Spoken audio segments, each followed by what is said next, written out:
Hello there, this is Welsh ASMR 82. Hey, how you doing? I thought I'd start with a very fetching picture of Jorge Sampaoli. We're going to talk about Sevilla's current situation, which is a pretty disastrous one at the moment, in a series of videos entitled WTF is happening at. And of course, we'll be doing Juventus soon as well. And I apologise, I don't have a dark mode on these, so there's a little bit of a white background. I do apologise for those of you watching this in bed. So, what is happening at Sevilla? Do you know the current situation? I've got two articles open here, one from The Guardian and one from Cabra Sports. And we're going to have a little look. I've read them both and I'm going to summarise them for you to talk about the situation at Sevilla. So I hope you enjoy this ASMR video, meant to help you fall asleep or just relax or just listen to football news in a relaxing way. And please do drop a comment and welcome to the channel. This is Welsh ASMR 82. Okay, so Sevilla. The headline kind of sums it up here. It says, Sevilla is currently fighting relegation despite having 3 World Cup winners and 2 World Cup semi-finalists on the squad. Can they turn it around? So I've been quite alarmed doing my results videos since the beginning of this season, because Sevilla, who always finish in the top 4 and usually end up winning the Europa League, they've been in the relegation zone consistently every single week. And then Isco, after about 4 months, cancelled his contract. So it's been building for a while, this disaster scenario. But let's try and work out what's happened. Okay, so basically Sevilla do have a bit of a weird budget problem. So The Guardian says that their income is around 180 million, and according to their sporting director Monchi, who is widely regarded a bit of a genius for his signings in previous years, their costs at the moment are 230 million. So to try and save a bit of money on wages and to bring in some revenue from transfers, they let 2 players go, Jules Koundé and Diego Carlos. The only issue is they were both their first choice centre-backs. And what seems to have happened is the signings that they made instead, who were cheaper, younger options with the thought of maybe selling them on later, they've come into the team and it just hasn't worked. They have had lots of injury problems. The new signings, none of them making an impact. Marcao they spent 12 million euros on. He started only 4 games out of 19. Nianzou has had 10, who they signed for 16 million, and he keeps on having terrible accidents by all account. Telles, who's on loan from Man United, is currently injured and has only started 7 matches, and both Kasper Dolberg and Isco have already left.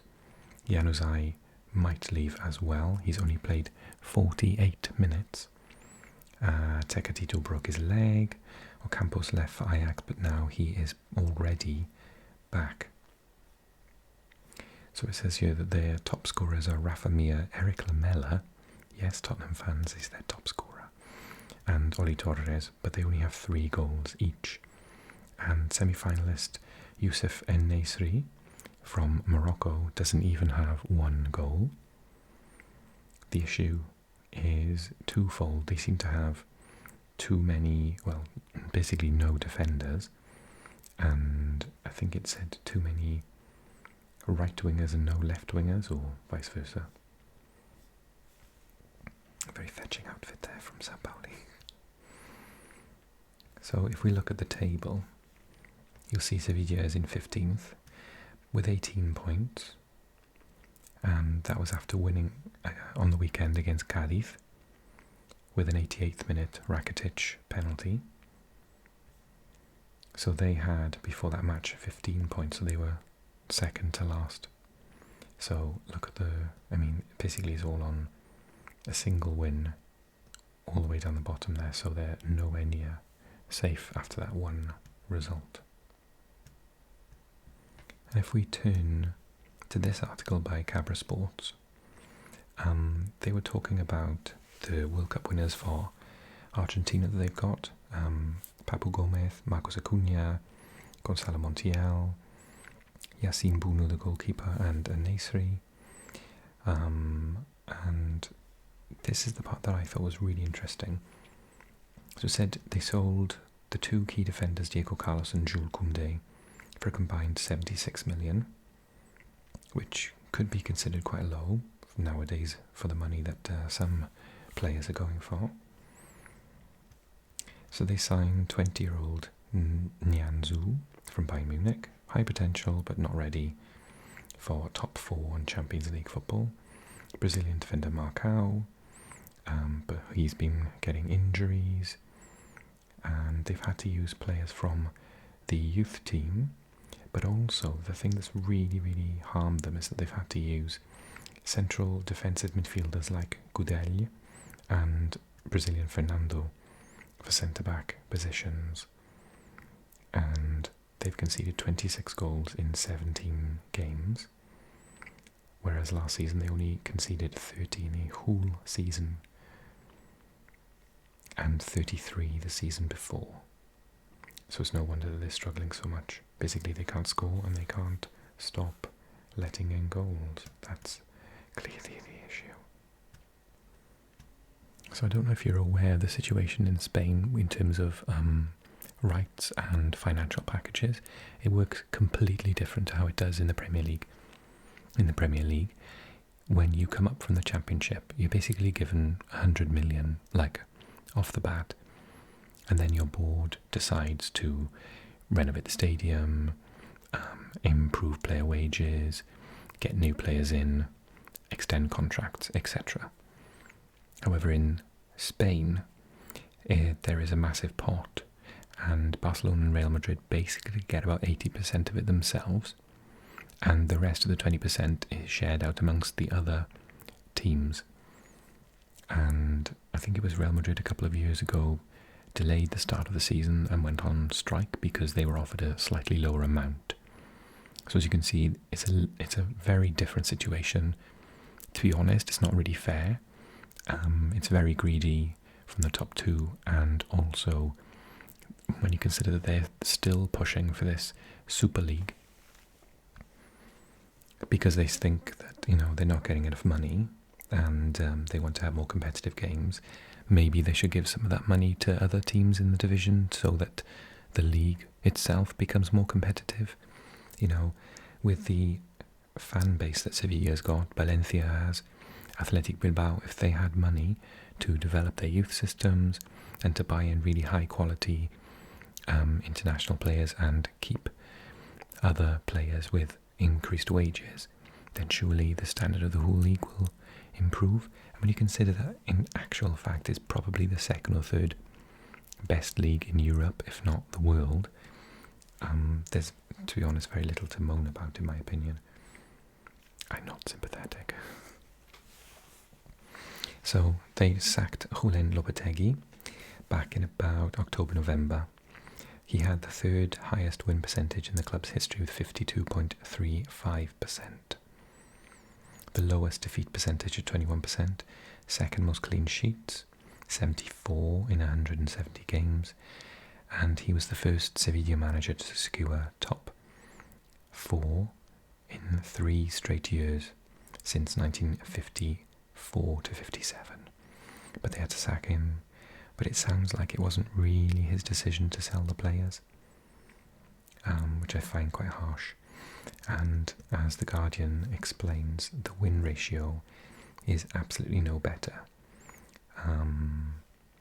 So it said that there were some instances of no improvement. There we are. Under Sampaoli, there's been no real improvement. Lopetegui had 5 points from 7 matches. Sampaoli came into this weekend with 10 from 10. So it's something like 0 point something% better. So, you know, are they going to be able to strengthen in this transfer window if they're struggling for money? Why are they struggling for money? It seems a little strange. The whole situation is very odd, but knowing the very, very passionate supporters of Sevilla, if they were to go down, it would be kind of like Spurs going down in the English Premier League. Just completely unacceptable. Massive club, massive fan base, and yeah, just totally unacceptable. And what probably makes it even worse for them is that their city rivals Real Betis are in 6th, hunting for Champions League places. So that will really, really hurt them if, for example, Real Betis get into Europe and Sevilla is relegated. So that is the craziness that is going on at Sevilla. If you've got any more information, please drop a comment. I will definitely read all of the comments, and it'll be nice if you can watch this video and go to the comments to read other people's opinions and extra facts that they come up with that they know more than me. And I'd also like you to drop a comment. I'm definitely going to do the Juventus situation and their points deduction very, very soon. But apart from that one, what else would you like me to talk about? Maybe you want me to talk about Arsenal's season this year, Chelsea's season this year, Liverpool, Mohamed Salah, etc., etc. Let me know what you think is pretty controversial and you'd like me to talk about in these videos. Okay, thank you so much for watching. Click like and I'll see you again soon.